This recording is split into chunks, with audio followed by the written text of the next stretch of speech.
And then the second one, write out as much about you now, and then kind of project to maybe like age 30 what you think you're probably going to be doing by the time you're 30, as you can. So again, gender, marital status, sexual orientation, income, stuff like that. These are both going to be important because one of them is going to be kind of focusing on, okay, were you an adoptable kid? Would you have been adopted? No. And then the second one is, okay, as an adult, would you be able to actually easily adopt a kid? So it's kind of to make you think about a little bit more sides of everything. And without further ado, we will be presenting on family in the age of adoption. My name is Abigail Collinsworth. I'm Claire Gardner. And I'm Allie Rendell.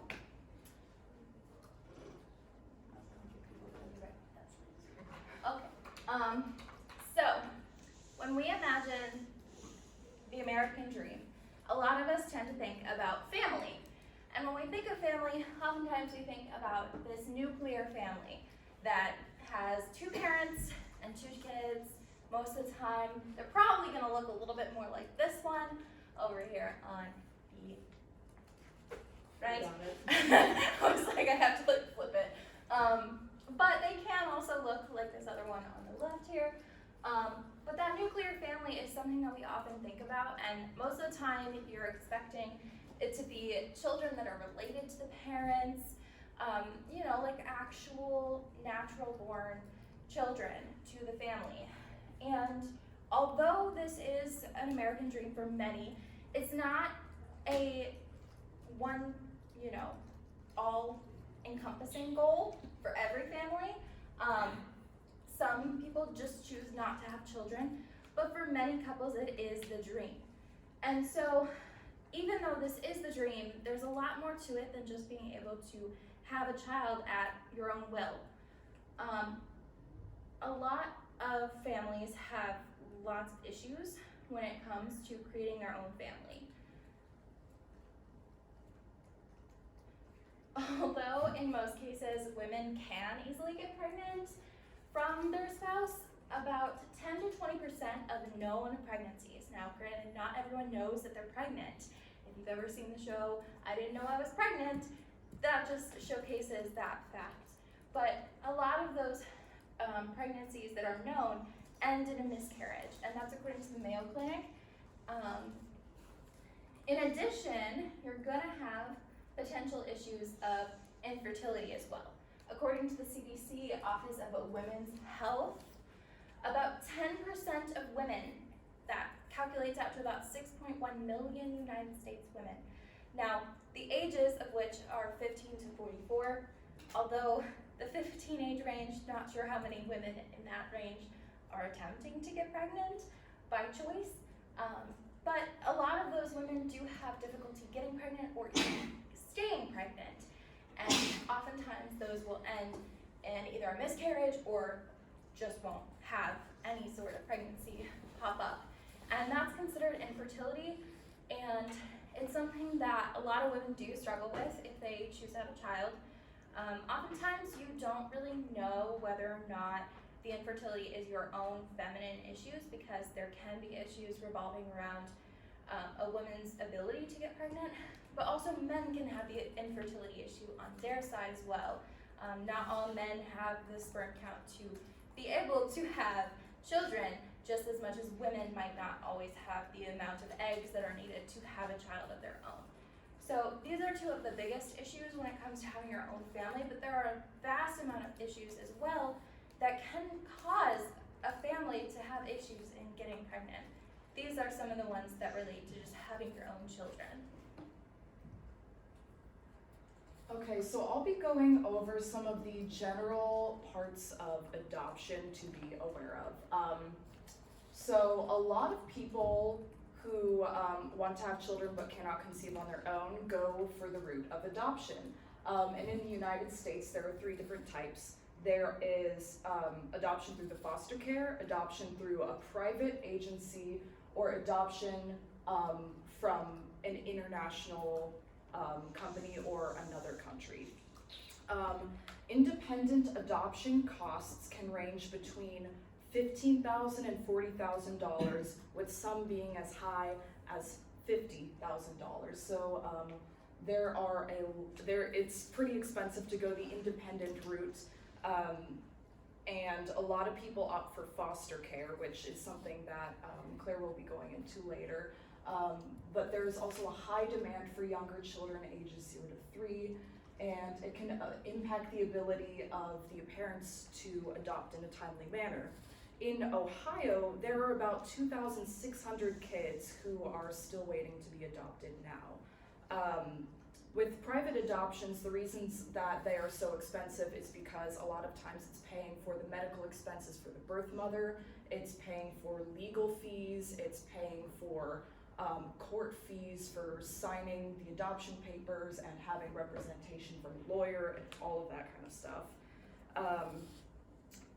For private adoption, you can go through an attorney or an agency.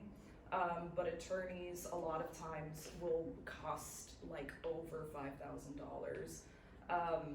And international adoption is getting increasingly difficult and less popular due to a lot of international adoption companies closing down or not doing adoptions to America anymore.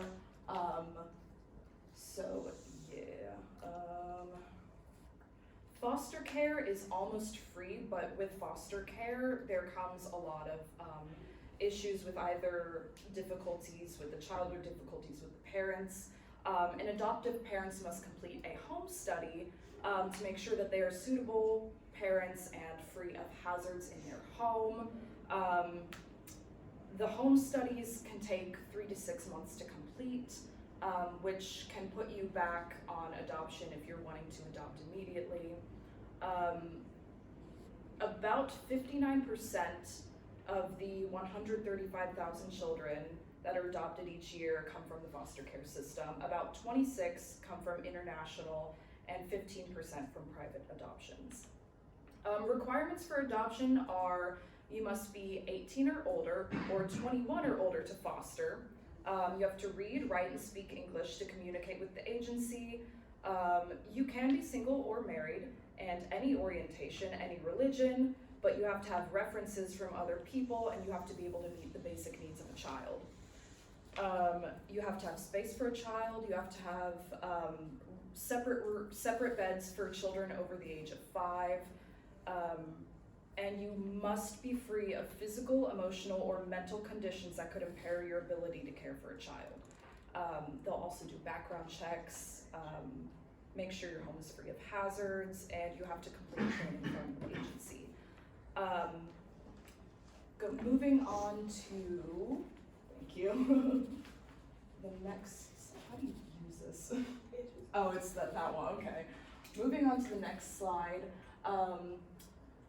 How does adoption affect the LGBTQ plus community? In 2015,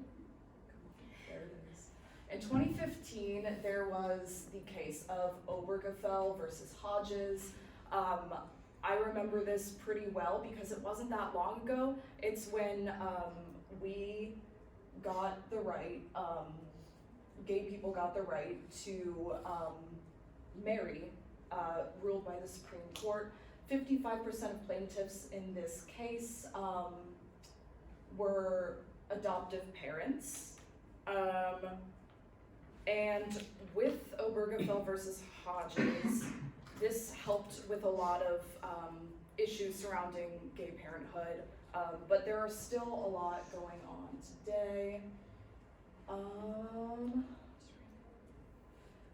So some of the things that LGBTQ plus families are facing still with the marriage laws is that a lot of the marriage laws are applied to straight couples only, such as presuming that the husband is the biological and legal father of the wife's children in a straight couple, while in the LGBTQ community, parents that are not biological or not adoptive rely on this assumption to have parentage over a child. Basically, if they are married to someone who has a child and they consider themselves a parent, they still might not have legal standing over that that child, and they rely on the assumption that them being married gives them any legal jurisdiction over the child. But this is an issue because when only one parent is the biological or legal parent, the non-legal parent has no right to custody over that child. This can lead to a lot of issues with legal battles, custody rights. It basically leaves them at a disadvantage even if they've been doing equal work in taking care of this child. Obergefell versus Hodges did not give parents recognition as being parents in the event that only one parent is biological. However, when two gay parents are both legal, custody cases are no different in the outcome than that of a heterosexual couple. In 2017, the Supreme Court ruled that same-sex parents could both be on the birth certificate. Up until this point, it had only been that a male and female could be on the birth certificate, which was a major stride because up until that, it could only be a female and male up until that point, but 2017 was only 5 years ago. So this was a very recent establishment. And before this, same-sex couples, even if they were biological or adoptive, could not be on the birth certificate. So it would have to have been a male and a female. It could not have been, even if they were adoptive, it could not have been both of the same-sex parents. And while a birth certificate does not denote parentage or legal guardianship, it is important for things such as like school registration or health care, or in the case of death benefits. LGBTQ plus parents have to get a court order to be on the birth certificate still. There were some efforts to make changes to that, but they did not go through. So they have to get now a court order to be on the birth certificate, despite heterosexual couples not having to do that.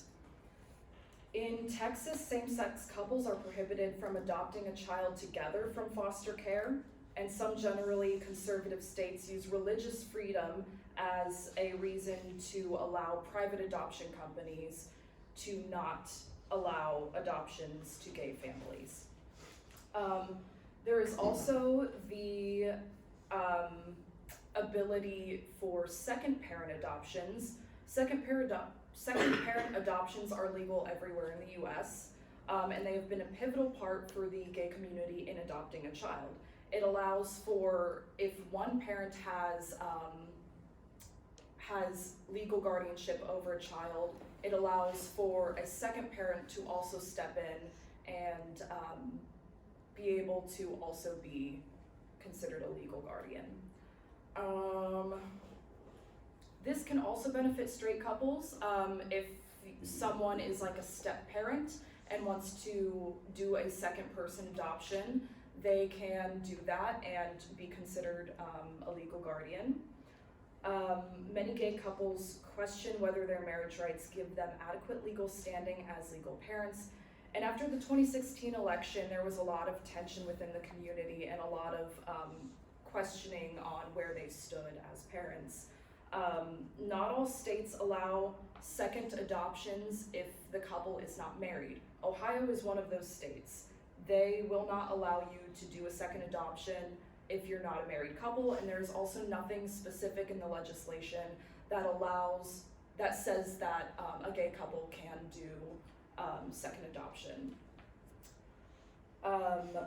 In the United States, LGBTQ plus parents suffer worse mental health than in places where there are supportive for gay rights, like Canada. In an online survey that was done, gay mothers in the USA had significantly higher anxiety and depression rates than those in Canada, because Canada has a lot more legislation that is supportive of LGBTQ parents. In 2002, the Adoption and Foster Care Analysis and Reporting System noted that in states with gay supportive laws, there were twice the amount of adoptions than in states without it. For many gay couples, international adoption is also not something that they're able to do because a lot of countries outside of the US do not support gay rights.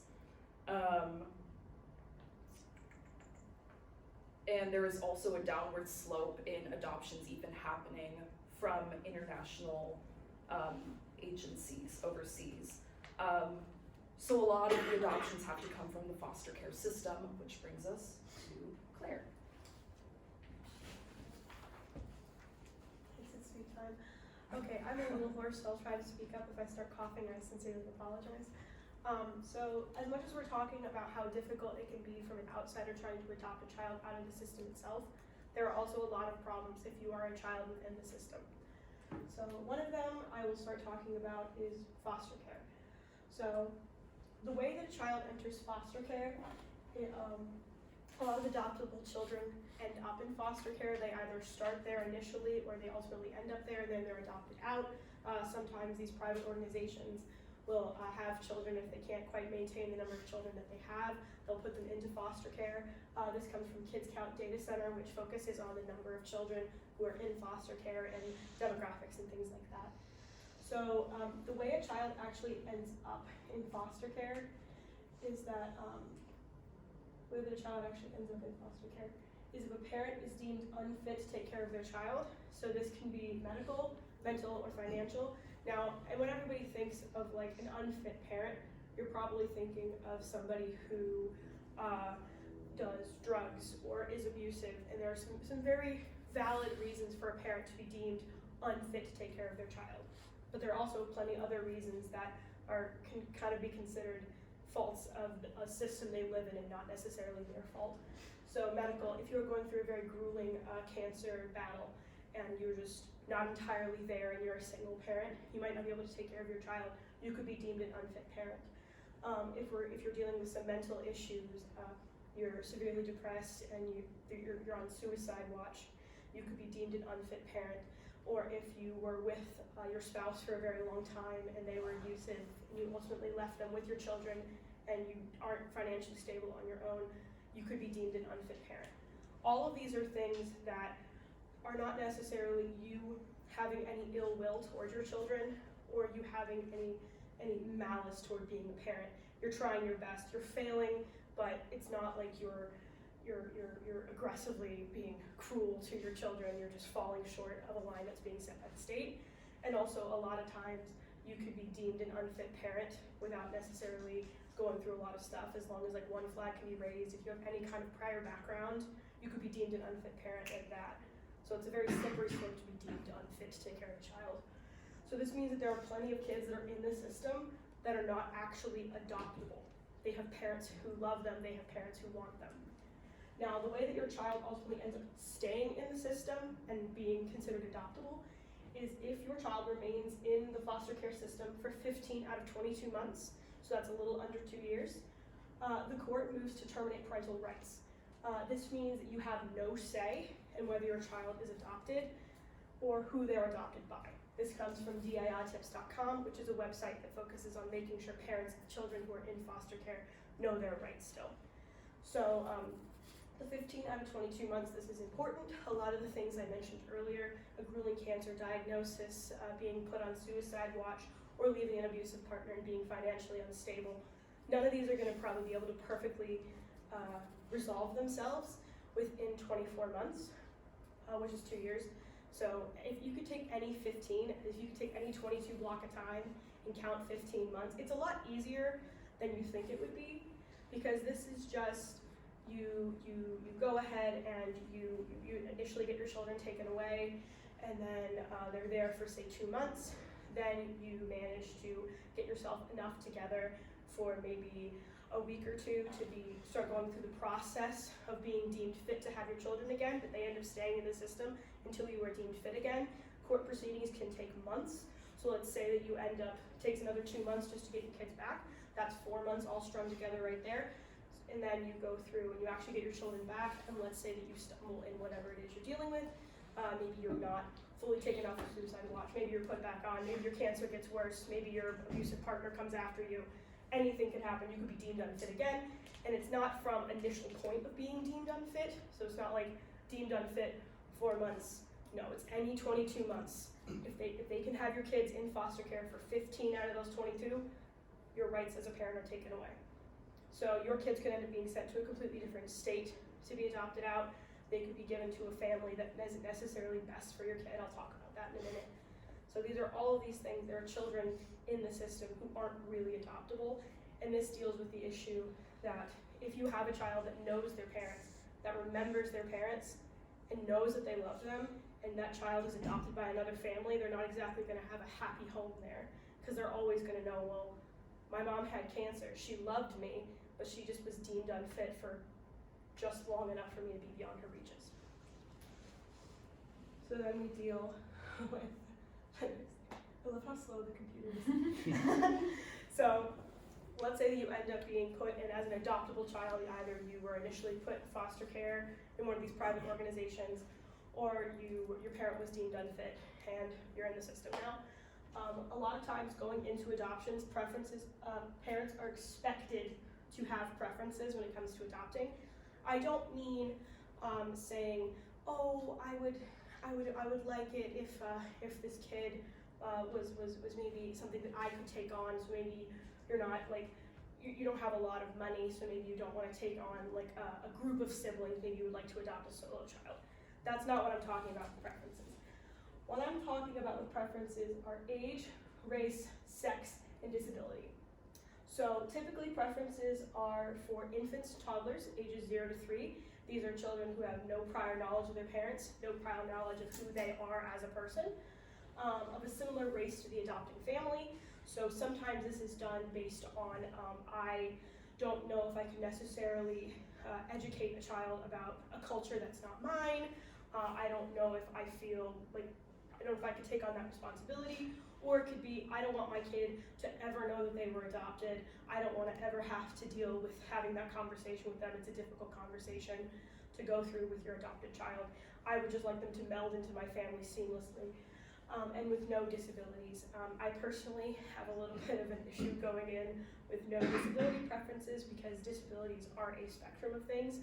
It's not just, we're not just talking about a child that could have been born without lungs and now has to be on permanent breath support, permanent air support. We're also talking about a kid who maybe was born without a part of their ear. They can still hear, they're still a kid, they can still do almost everything, but they're still officially in that disability category just because they were born without an earlobe.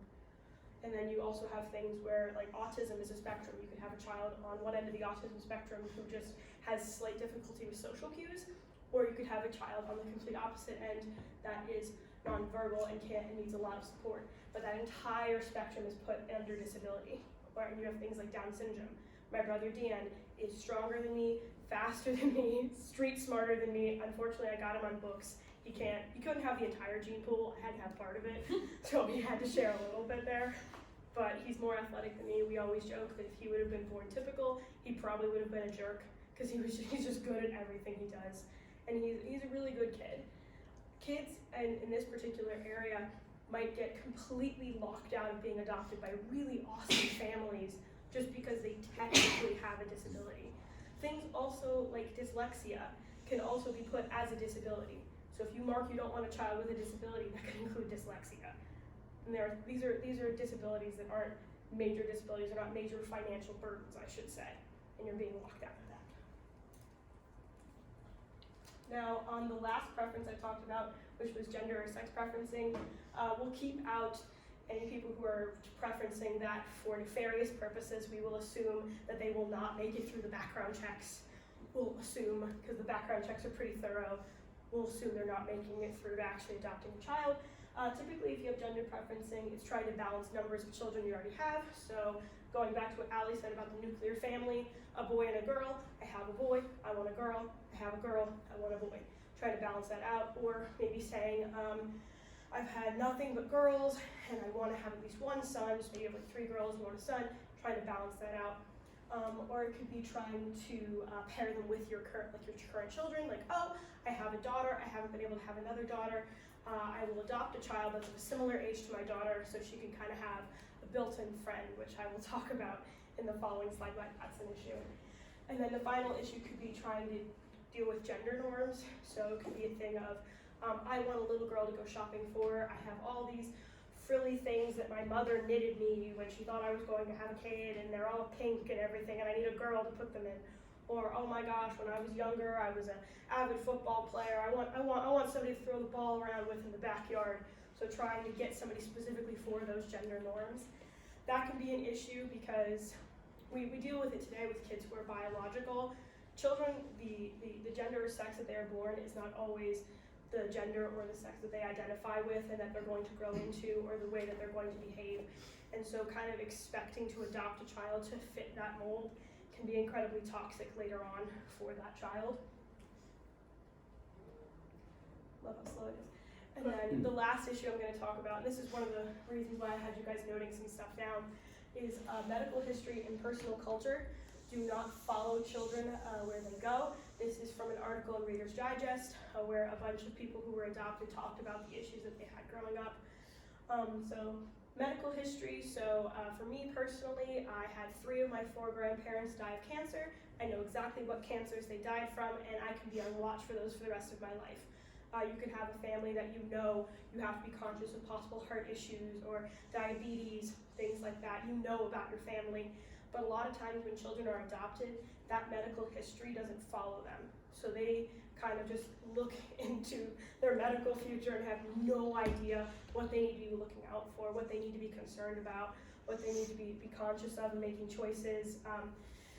All of these things could lead to them spending vast amounts of money just taking test after test after test after test. One woman in the article was discussing how she goes to the doctor every 6 months and gets blood work done because she has no idea what's waiting for her. And so she has to do stuff like that. This could also be detrimental to you mentally. So if you have no idea what to expect, you're kind of just living in a constant state of dread of, for all I know, I could get cancer tomorrow because my mom got cancer at 30, but I didn't know that. So all this information doesn't follow them. And then personal culture, so I briefly touched on it earlier, how a lot of families want to adopt children of a similar race to the family that they're in or a similar culture. This could be for 2 reasons. 1, you want them to just kind of meld in seamlessly, or 2, you aren't ready to take on that culture. Well, let's say you do have a child that's adopted that is of a different race or a different culture to your family. There are a lot of things that make up part of who you are as a person that have to deal with your culture. So I'm Italian, and a lot of my personality comes from the fact that I know I'm Italian. The way I dress, the way I talk, the way I act, the stories that I choose to tell, the foods I like. A lot of my personality ties into that. And Italian isn't exactly like a super fun culture or anything. It's a culture, it's fine. It's spaghetti. But yeah. So there's nothing like super intricate or difficult with me, with my culture. But if I didn't know that about myself, I might have trouble figuring out my identity. I might not know, okay, well, why is my hair the way that it is? Or why is it that I seem to have like moles and freckles in certain places? It's very common for Italians. All this stuff, I wouldn't be able to make sense of it. Or I'd be kind of searching like, okay, my eyes are blue, so maybe that means I'm more Irish, but my body type is very Italian, and I have olive skin, and it'd be this constant thing of just trying to figure out who you are. So if you don't know, that could just deal with some issues with that. And then you add in that there are other parts of cultures that are physical, so hair. If you are a white family and you adopt a child that has like 4C or like really kinky hair, is going to have a hard time styling it and upkeeping it, and you're not prepared to deal with that, your child could end up having situations where they go to school and they don't feel comfortable with how they look because their hair is in a ponytail, but it's your ponytail, it's not their ponytail. And so it's all these little intricate pieces like that.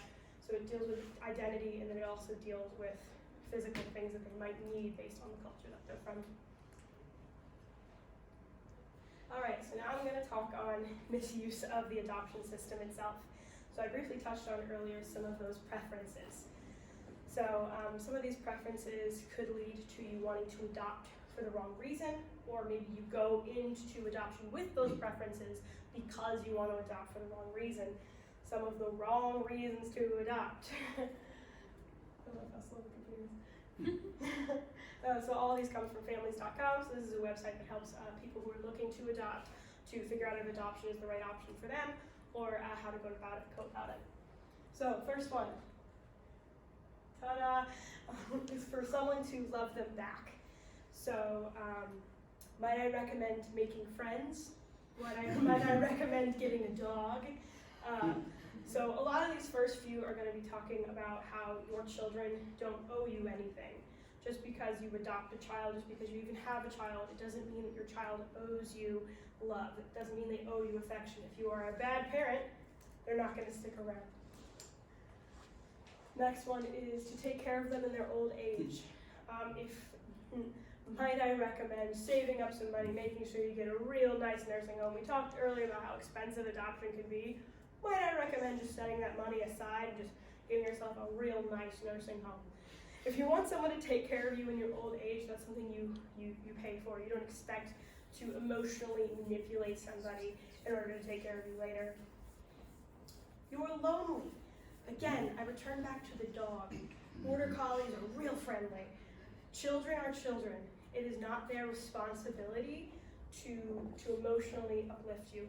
I don't know if anybody else had this thing like the eldest daughter syndrome, where your mom kind of just tells you everything all of the time. Might I recommend a friend or a dog? They're really good at listening. Children are not meant for that. I'm sorry.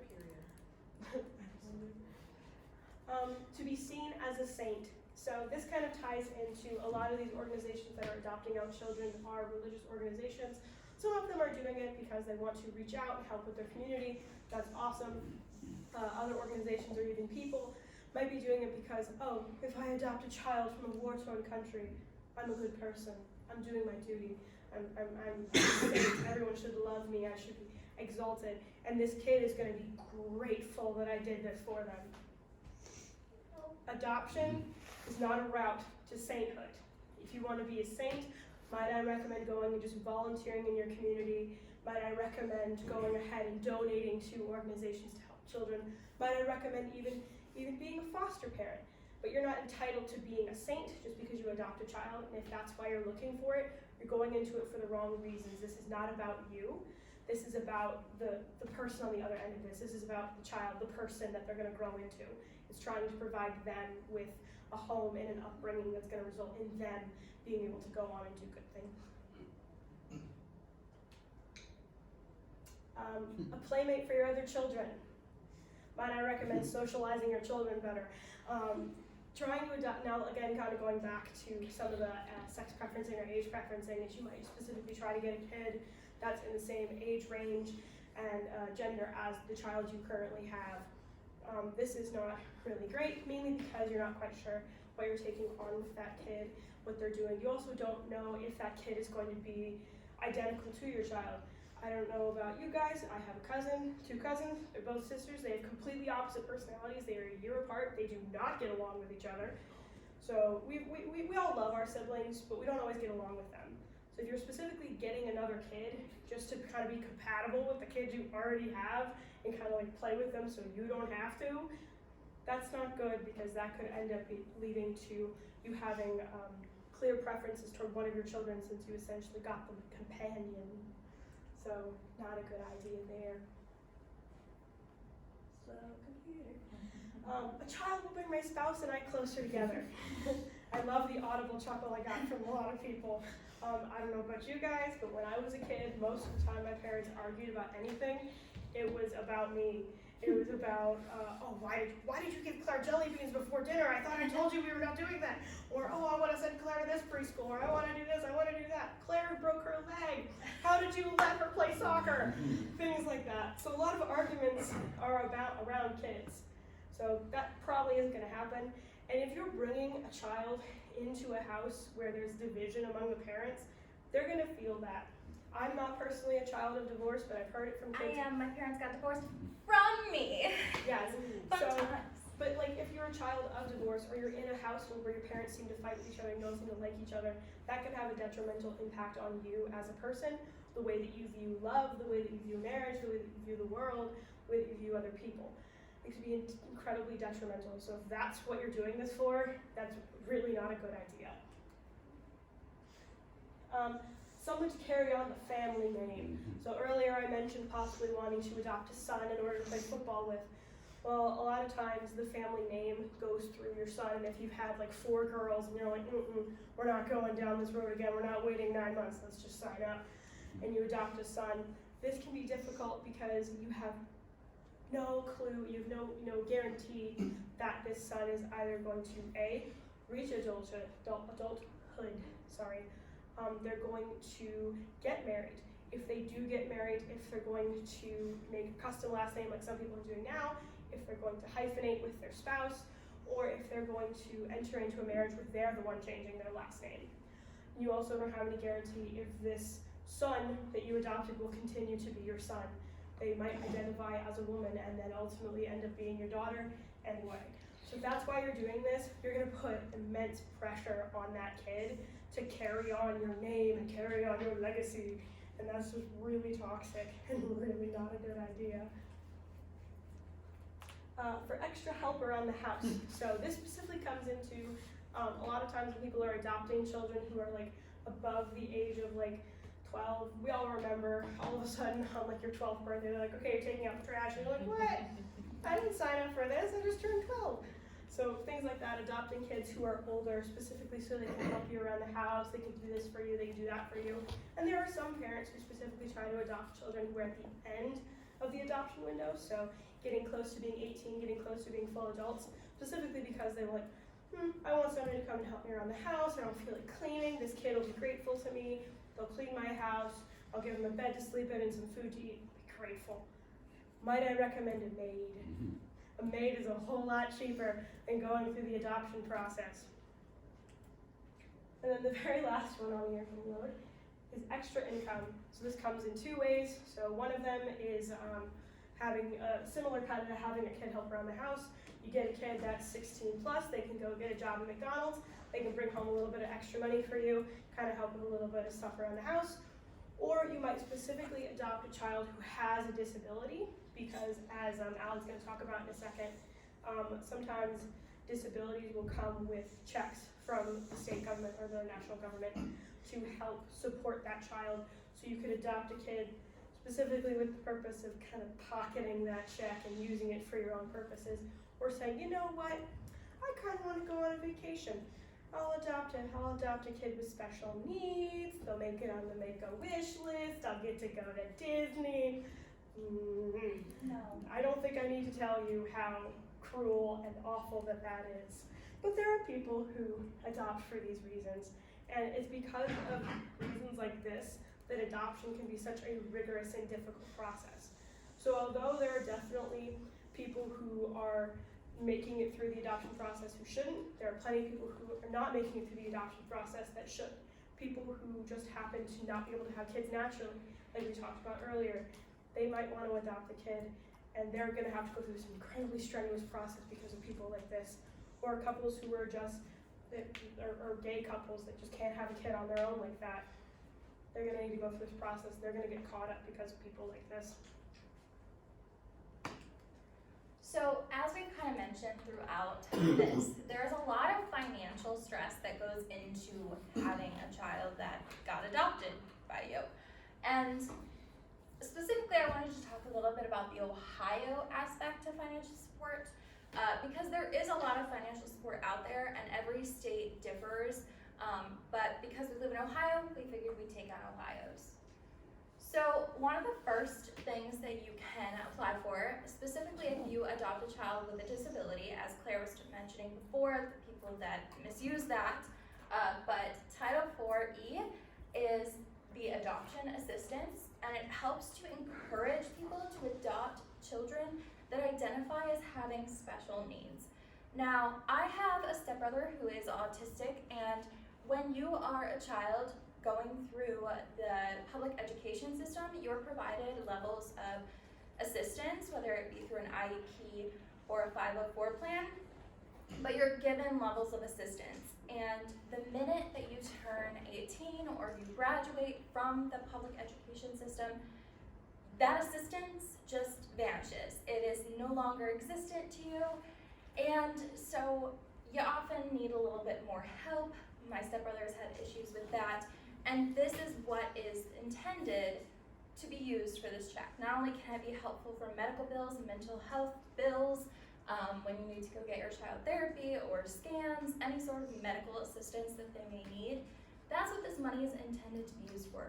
But because it's not really paper trailed out, the minute that money hits your bank account, you can go and use it for anything. There's no tracking as to how that money is being used. Some other financial support that you can get through the Ohio government consists of the SAMS bill, the State Adoption Maintenance Subsidy, and this is just general adoption. When you go to adopt a child, this is money that you will receive regardless of who you are. It is intended to help with the transition for both your family and the adoptive child. There's also a non-recurring subsidy and post-adoption subsidy. Those two subsidies are for a variety of different things. The post-adoption subsidy is for the child once they've entered your home to get any sort of medical assistance that they may need, physicals, counseling appointments. And the non-recurring subsidy is something that you can get when you're going through the adoption process, so that way you can support yourself with legal fees that you might incur because of the adoption process. In Ohio, there's also the Family Forward plan that is loans. And obviously the loan, a lot of families might be a little bit thrown off by a loan because you have to pay it back eventually, and it can be a lot of money that you have to then pay back. So not a lot of families will go this route, but it is an option in Ohio to help you out with that. There's also tax benefits that you can get for adopting a child. There's federal ones that, regardless of the state you live in, you receive them through the federal government. But in Ohio specifically, there are also general tax benefits.